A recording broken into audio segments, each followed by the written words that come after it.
بسم اللہ الرحمن الرحیم۔ دنیا کرکٹ کے شوقین آج کل ICC ورلڈ کپ 2023 کے میچز بڑے شوق و ذوق کے ساتھ دیکھ رہے تھے۔ نمازیں برباد ہو رہی تھیں اور دین کی کوئی فکر نہیں تھی، آخرت کا کوئی جذبہ نہیں تھا۔ کرکٹ میچوں کے اندر اندھا دھند جو ہے متابعت اختیار کی جا رہی تھی اور ان کو دیکھا جا رہا تھا، دن رات اسی کی باتیں ہو رہی تھیں، کون سی ٹیم کیسا کھیل رہی ہے، کون سا پلیئر کیسا کھیل رہا ہے۔ آخرکار بھارت کے شہر احمد آباد میں نریندر مودی اسٹیڈیم کے اندر آخری اس حوالے سے فائنل میچ ہوا، جس کو آسٹریلیا کی ٹیم نے جیت لیا اور وہ ورلڈ کپ کی فاتح قرار پائی۔ آسٹریلوی ٹیم کے آل راؤنڈر کھلاڑی مچل مارش اپنے کمرے میں اس ٹرافی کو لے گئے جس کے پیچھے پوری دنیا بھاگ رہی تھی۔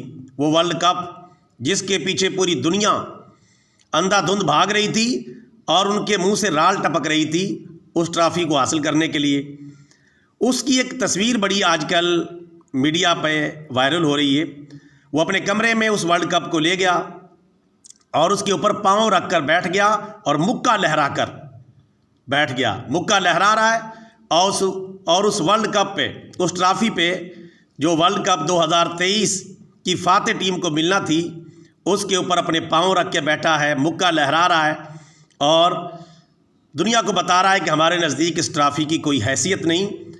اور اس طرح کی مسلسل آسٹریلوی ٹیم 6 ٹرافیاں پہلے جیت چکی ہے، جس پر دنیا کی تمام کرکٹ کی ٹیموں کی رالیں ٹپک رہی تھیں اور کرکٹ کے شائقین جس کو بڑی حسرت بھری نگاہوں سے دیکھ رہے تھے۔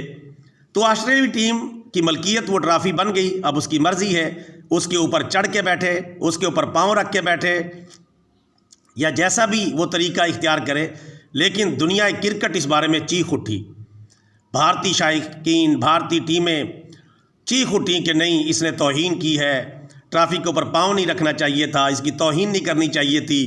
ہر ٹیم اس کے لیے ترستی ہے، ہر کرکٹر کا خواب ہوتا ہے اس ٹرافی کو اٹھائے، اس کو دیکھے، اس کو چومے۔ تو اس کا بڑا انہوں نے برا منایا اور اس کے اوپر مقدمہ دائر کرنے کا بھی کہا کہ اس کے اوپر FIR درج کروائی جائے گی۔ مچل مارش پر اس نے ٹرافی کی توہین کی ہے جس کے لیے پوری دنیا لڑ رہی تھی، پوری دنیا کی ٹیمیں لڑ رہی تھیں اور پوری دنیا میں مقابلہ ہو رہا تھا، یہ اس کے اوپر پاؤں رکھ کے بیٹھ رہا ہے اور مکے لہرا رہا ہے۔ تو بڑا افسوس ہوا ہے، اس پر آئندہ کے لیے بھارت میں کھیلنے پر پابندی لگائی جائے، دنیا کی عالمی کرکٹ کی تنظیم اس کے اوپر پابندی لگائے کہ آئندہ یہ کرکٹ نہ کھیل سکے۔ یہ حال ہے کرکٹ کے شائقین کا کہ کرکٹ میچ دیکھنے میں، سننے میں اندھے، بہرے، گونگے، پاگل ہو جاتے ہیں۔ اور اب تو ہمارے مسلمان اور مسلمان ٹیمیں بھی کسی سے پیچھے نہیں ہیں۔ ہمارے مسلمان نمازیں برباد کر رہے ہیں، مسجدوں کو چھوڑ چکے ہیں، قرآن پاک کی تعلیم سے دور ہیں، لیکن دن رات کرکٹ کرکٹ کرکٹ کرکٹ کا کوڑا کرکٹ بنتے جا رہے ہیں، کرکٹ کے گرگٹ بنتے جا رہے ہیں۔ دن رات اسی کی فکر ہے اور کسی چیز کی فکر نہیں۔ وہ جن ہاتھوں میں اے حق حق کبھی تلوار ہوتی تھی، ان ہاتھوں میں کنگھی، آئینہ یا پھر گیند بلہ ہے۔ دن رات اس کے پیچھے لگے ہوئے ہیں۔ اگر خدا نہ خواستہ ہماری پاکستانی ٹیم جیت جاتی اور تو پھر آپ دیکھتا کہ یہ کس طرح ادھم مچاتے، کس طرح یہ کتنے گناہوں میں ملوث ہوتے اور کرکٹ کے شائقین کتنے اس کے اوپر جو ہے ڈھول بجاتے، ناچتے، محافل موسیقی کا انعقاد کرتے اور اتنا اچھل کود کرتے کہ گناہوں کی جتنی بھی قسمیں ہیں ان سب کا ارتکاب کر لیتے، اس ٹرافی کو چوم چوم کے اور چاٹ کے ہی شاید ختم کر دیتے۔ یہ حال ہے ہمارے مسلمانوں کو۔ اور کافروں کی سوچ دیکھیں آپ، ٹرافی بھی جیت گئے، ٹرافی کے اوپر پاؤں رکھ کے بیٹھے، مکہ لہرا رہے اور 6 مرتبہ وہ ٹرافیاں جیت گئے، لیکن انہوں نے دنیا کو بتایا کافر ہونے کے باوجود بھی کہ اس ٹرافی کی، اس سونے کے ورلڈ کپ کی جو حیثیت ہمارے قدموں کے نیچے، پاؤں کے نیچے۔ آزاد قوموں کے سوچنے کا انداز اور ہوتا ہے اور غلام قوموں کے سوچنے کا انداز اور ہوتا ہے۔ ہمارے ہاں تو اس کو بہت بڑا ایک کمال سمجھا جاتا اور اس کا کتنا پرچار کیا جاتا اور کتنے گناہوں کا ارتکاب کیا جاتا.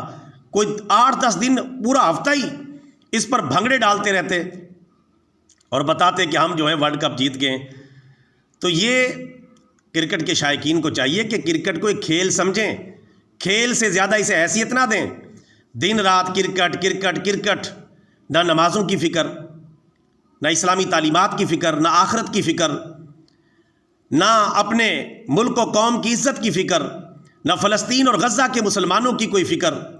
بس دن رات کرکٹ میچوں میں لگے رہے, آخرکار ہار گئے.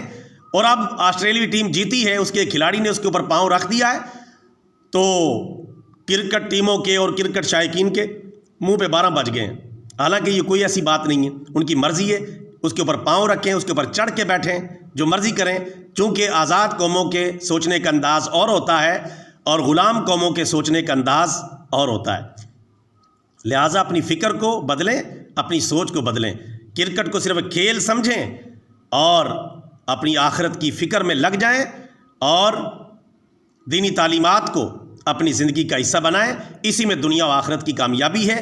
کرکٹ ایک کھیل ہے, جائز حدود میں کھیلا جائے تو جائز ہے, اور ناجائز حدود میں جا کر کھیلا جائے تو ناجائز ہے.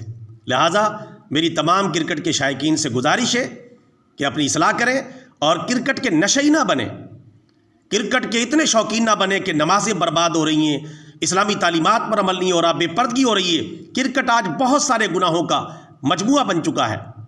یہ ایک ایسا کھیل ہے جو بہت سارے گناہوں کا, لوگ جوئے لگاتے ہیں, بے پردگی کا ماحول, اور ٹی وی چینلز دن رات اس کی کوریج کر رہے ہیں. جیسے اگر خدا نہ خواستہ ہماری ٹیم کرکٹ میچ جیت گئی تو پھر کشمیر بھی آزاد ہو جائے گا, غزہ بھی آزاد ہو جائے گا, فلسطین بھی آزاد ہو جائے گا, اور پتہ نہیں کیا کچھ ہو جائے گا. اس طرح ہوا کھڑا کرتے ہیں یہ میڈیا والے, پیسہ کماتے ہیں, قوم کو الو بناتے ہیں, انہیں چونا لگاتے ہیں اور اپنے جیب میں بھر کے نکل جاتے ہیں.